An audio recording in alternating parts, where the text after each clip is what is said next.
이준석 후보부터 주도권 토론 시작해봅니다. 예, 이재명 후보는 요즘 그 부산의 HMM 이전 관련해서 얘기 많이 하고 계시는데요. 그 HMM의 전신이 어떤 회사죠? 부산에 HMM을 우리가 유치하겠다고 하는 것은 부산이 북극 항로가 개발될 경우에 해운 항만의 중심 도시가 되기 때문입니다. 그래서 우리는 해수부를 부산으로 옮기고. 아니, HMM의 전신을 물었는데 왜 답변 안 하십니까? 그 규칙을 좀 지켜가시면 안 될까요? 제가 답변할 시간을 할애됐으면 제 답변할 때는 가만히 좀 계시면 안 되겠습니까? 질문에 답을 안 하고 엉뚱한 걸 하고 질문을 답을 하는 중이잖아요. 자꾸 이런 식으로 다른 사람 발언에 끼어들거나 규칙을 어기는 거는 좀 사회자께서 제지해 주시면 좋겠어요. 네, 정해진 답변을 원칙적으로 하지 않는 답변 것도 시간 제지해 주셔야 30초가 보장된다는 점은 아까 말씀드립니다. 15초 남았으니까 마저 할게요. 네. 어쨌든 부산을 해운 항만의 중심 도시로 만들어야 됩니다. 그리고 그 중에 해운 물류 회사를 부산으로 집중시키는 게 매우 도움이 된다. 그래서 HMM을 부산으로 보내겠다. 그리고 HMM은 현대상선이죠, 아마도. 현대상선일 텐데 현대상선의 시간 지났습니다. 이제 HMM이 현대상선이 전신인데요. 과거에 2000년대 초에 대북 사업하다가 2억 달러 정도 이렇게 자금이 사용돼 가지고 기업이 휘청거린 적이 있습니다. 이게 요즘 같으면 대북 송금으로 크게 문제되는 일입니다. 그렇기 때문에 이런 것들을 중요하게 다뤄야 되는데요. 방금 전에 김문수 의원님 말씀한 것처럼 쌍방울의 대북 송금 때문에 지금 이재명 후보 굉장히 곤란을 겪고 있는데요. 쌍방울 대북 송금은 법적 판단과 무관하게 미국의 제재 대상이 될 수 있는 문제라는 걸 알고 계실 거라 생각합니다. 대통령이 되신다 하더라도 미국 입국이 제한될 수 있는 문제입니다. 이민법 212조에 따라 가지고 제한될 수 있는데 사실 뭐 이런 문제가 있기 때문에라도 외교에서 이재명 후보가 굉장히 불리한 상황에 놓이게 될 것이다라는 건 자명하고요.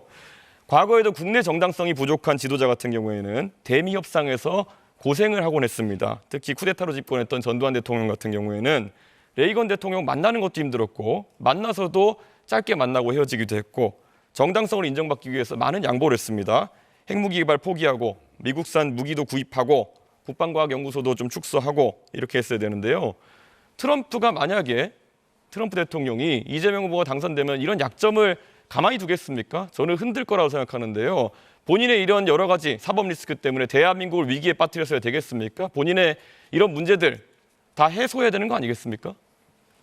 재판을 안 받으면 해소가 안 될 거잖아요. 제가 대북 송금에 관여했다는 건 아무런 근거도 없는 얘기고 실제로 그들이 저를 위해서 송금했다는 것은 믿을 수 없는 얘기고 주가 조작을 하다가 수사를 받으니까 아마도 그걸 도박 자금으로 썼다는 설도 있는데 저는 이 진상이 곧 규명될 거라고 봐요. 그리고 또 한 가지는 아까 부산 얘기를 마저 좀 하면 HMM은 부산으로 반드시 가게 됩니다. 정부가 지분을 가지고 있기 때문에 얼마든지 가능하다. 의지에 따라서 이 말씀드립니다. 지금 그러면 쌍방울이라는 기업이 결국엔 과거에 속옷 만들었었고 이번에 대북 사업을 하기 위해서 결국에는 뭐 스마트팜이나 이런 것들을 언급하는 그런 상황인데 그게 그러면 얼마나 진실된 이야기라고 사람들이 생각하겠습니까? 쌍방울이 속옷 만들던 회사가 스마트팜을 하기 위해 가지고 북한에 송금을 하다 걸려서 도박 자금을 날려가지고 이재명으로 물고 늘어졌다. 이 해명을 트럼프가 받아들이겠습니까? 저는 그렇게 자꾸 하늘을 가리려고 하는 행동을 하지 않으셨으면 좋겠다. 그런 생각을 하고 있습니다. 그리고 사드 문제에 대해 가지고 이재명 후보가 사드는 미국 방어용이다라는 말씀하신 적이 있습니다. 근데 사드라는 무기 체계를 전혀 이해 못하고 계신 것 같은데 사드는 종말 단계에서 미사일을 요격하는 그런 체제입니다. 그렇기 때문에 떨어지는 것을 요격하는 것이거든요. 사드 미사일과 레이더가 우리나라에 배치돼 있다는 것은 우리나라에 떨어지는 것을 막겠다는 그런 의지입니다. 그런데 지금 이재명 후보는 흔히 그러니까 중국에서 얘기하는 것이나 아니면 음모론자들이 얘기하는 것을 또 받아들이셔가지고 결국 사드가 미국 방어용이라는 주장을 하고 계세요. 이런 식으로 잘못된 정보를 바탕으로 해가지고 이런 음해를 하시면은 과연 미국에서 봤을 때는 이 사람은 뭘 해도 이렇게 왜곡해서 인식하는 사람이구나. 이거 만약에 외교현장에 가셔서 대통령으로서 발언하셨다면은 큰 망신살 발언인데 아직까지도 사드는 미국 방어용이라는 입장을 유지하십니까? 한국의 방어는 한국의 독자적인 미사일 방어 체제로 방어하는 게 맞죠. 그리고 당시에 이것은 매우 많은 논란이 있었는데 지금은 이미 배치가 끝났기 때문에 더 이상 이 문제를 논란하는 것은 한국의 외교 안보 전략상 그리 바람직하지 않습니다.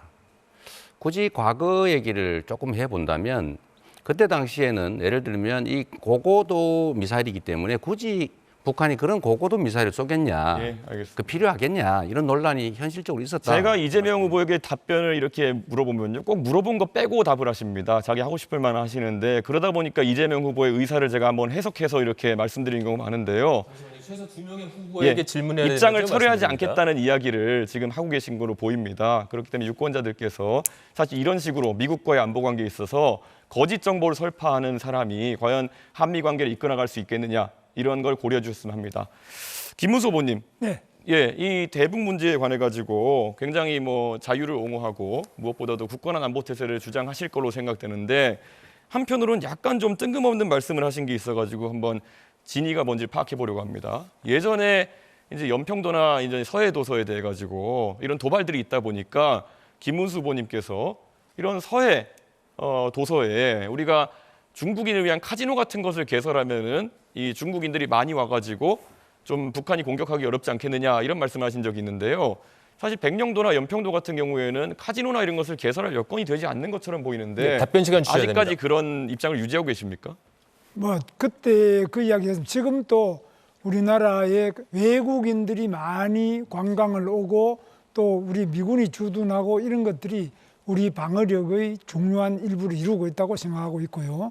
특히 중국인들도 이 서해와 가깝기 때문에 와서 그 카지노 같은 네, 경우에 주도권 토론 여기서 마무리됐습니다. 2명 이상에게 질문을 해야 되고 답변 시간은 30초를 반드시 보장해야 된다는 점 다시 한번 말씀드립니다.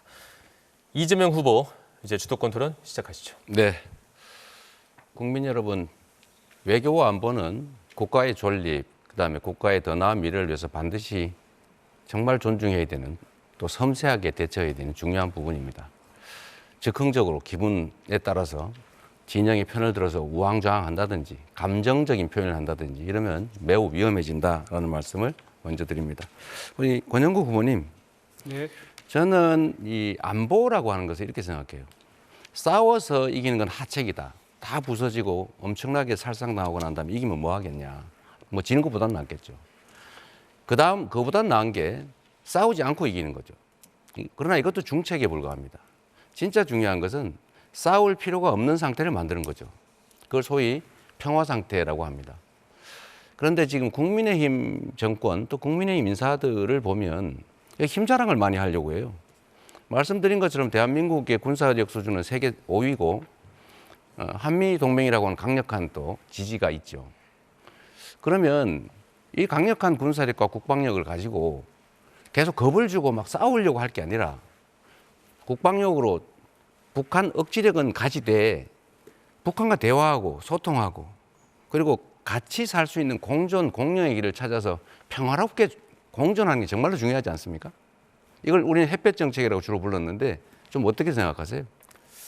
네, 제가 이번 대선 기간 동안에 접경지를 두 곳을 들렸습니다. 파주하고 철원입니다. 그런데 그분들이 대남방송 그리고 오물풍선 네.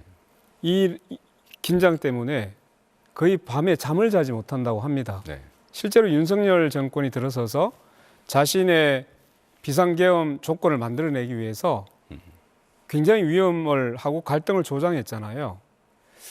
여기에 대해서 정말로 국민의힘 김문수 후보께서는 사죄해야 된다고 저는 생각합니다. 네, 전적으로 저도 공감합니다. 국민의힘이 하는 방식을 보면 그 정말로 국민과 국가 전체를 생각하지 않아요. 북한에 대해서 강경 입장을 취하기만 하는 것이 능사가 아니지 않습니까? 우리 김문수 후보님, 네. 그 하나 좀 저 물어보겠습니다. 김문수 후보님은 우리가 핵무장 해야 된다 이런 입장이시잖아요. 핵무장이라면 핵 균형을 이루어야 된다 이겁니다. 그러니까 핵무장을 그래 해야 균형을 이루죠. 핵무장을 아닙니까? 안 하더라도 한미 또 동맹 핵무장 하자는 겁니까? 하지 말자는 겁니까? 그것은 굉장히 신중하게 한미 동맹의 유지 범위 내에서 해야 됩니다. 그러니까 결론이 뭐야? 하자는 건지 말자는 건지 분명하게 말씀을 해야 다음 논쟁을 하지 않습니까? 그러니까 핵무장을 하자 말자 이런 문제가 아니고 한미 동맹이 가장 중요한 축이고 한미 동맹의 범위 내에서 핵무장을 할 수 있으면 해야 됩니다. 제가 미국 입장은 지금 제가 이제 들은 핵무장을 바로는 우리 김문수 후보님은 매우 과격하시잖아요. 뭐 그런데 저는 핵무장 해야 된다고 여기저기 주장하신 걸로 알거든요. 지금은 아닙니까? 주장한 바 없어요? 핵무장을 하지 말자는 이야기가 아니에요. 제가 다시 말씀드리면 핵무장을 한다고 미국과의 한미 동맹이 깨져버리면 그는 핵무장하는 효과가 없습니다. 그러니까 핵무장 하자는 쪽이잖아요. 아니 그거는 해결하자 이렇게 말할 수가 없어요. 아, 그래요? 그러니까 한미 동맹 왔다 갔다 하는 게 우리 한미 간의 협의를 알겠습니다. 통해서 할 수 있으면 자, 하도록 이랬다 노력하겠습니다. 저랬다 뭐 핵무장 하자 그랬다가 안 하자 그랬다가 이제 왔다 갔다 하는 게 입장인 것 같아요. 그러면 하나 더 물어보겠습니다. 핵 잠재력 확보를 공약했어요? 그렇습니다. 핵 잠재력 확보가 뭔지 혹시 설명해 줄 수 있어요?